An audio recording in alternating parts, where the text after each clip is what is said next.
Hello, my name is JD LaRue, and I'm going to talk to you about my case study. My case study is about agriculture, which is a big part of my life. Many of my family members have farms or has been in the farming business.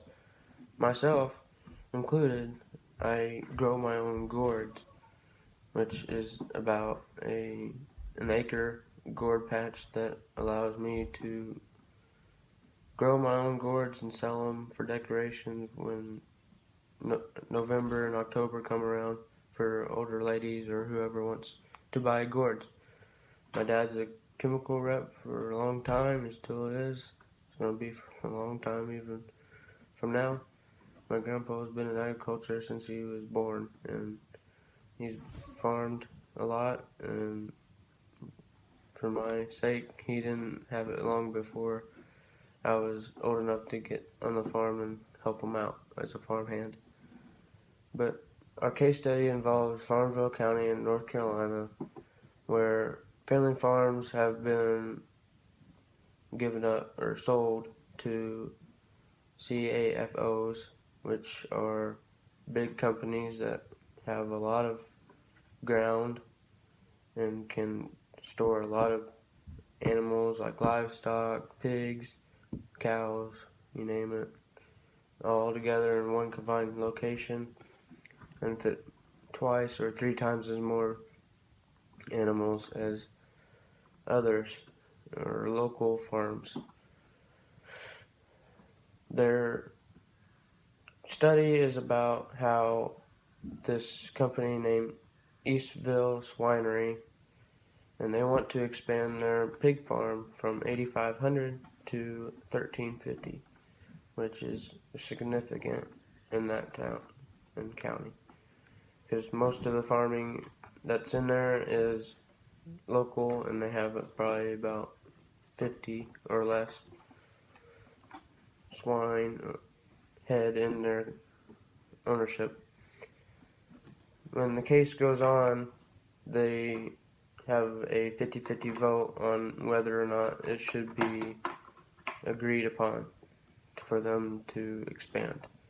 One part is that the waste that all the animals have can be a big factor against all the locals, but there's also a reward of how many pigs that many people can eat and can put in the stores, which is good for the Eastville Swinery, which would make them a bunch of money. But in part 5, there's a quote that says that the waste is horrific in pictures, which is a picture of a lot of the cows and pigs in a confined space that these CAFOs have, and where they're gonna go to the bathroom, well, they're gonna put it all in one section and leave it there. Like here in Henderson, we have a Tyson company that's 15 minutes down the road south of us. When you go by there, you know that you're by Tyson because you can smell it, even with the chickens. And chickens are really bad, but swine are even worse. And the big farms can really cause a pollution in the air and give off emissions from that poop that they give off, and can run into many of the waters that flow out, groundwater, and all the rainwater can turn into acid rain, which is not good for anybody, and it would burn you. Most of the time, I can compare this to pesticides, herbicides, and insecticides and fungicides that we use on farms. Because when you spray it on, it's just a water-based chemical that can run off and go into any ditches or streams or lakes or ponds that could spread death over fish, aquatic animals, frogs, birds. It could get on birds' legs and spread to other places. And that's what could happen with all these pigs in this manufacturing company.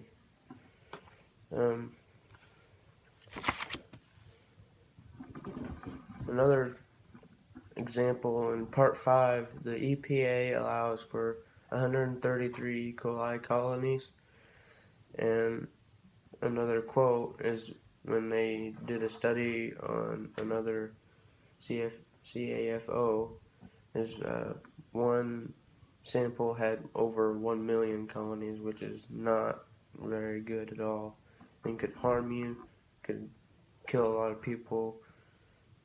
There's actually been a recent issue of E. coli in Lake Barkley that can cause from farming, and there's a lot of cows down there and a lot of pigs and farming land that could have washed off into the water and got there somehow through all the rain. Many of the For the end of the vote, they decided not to do this because as one study, or at one part said that it would endanger his kid's life significantly because of growth and whatnot. And to wrap it all up, they decided to not do it and let Eastville Swinery be the same as it was and could not grow any more than it was. Thank you.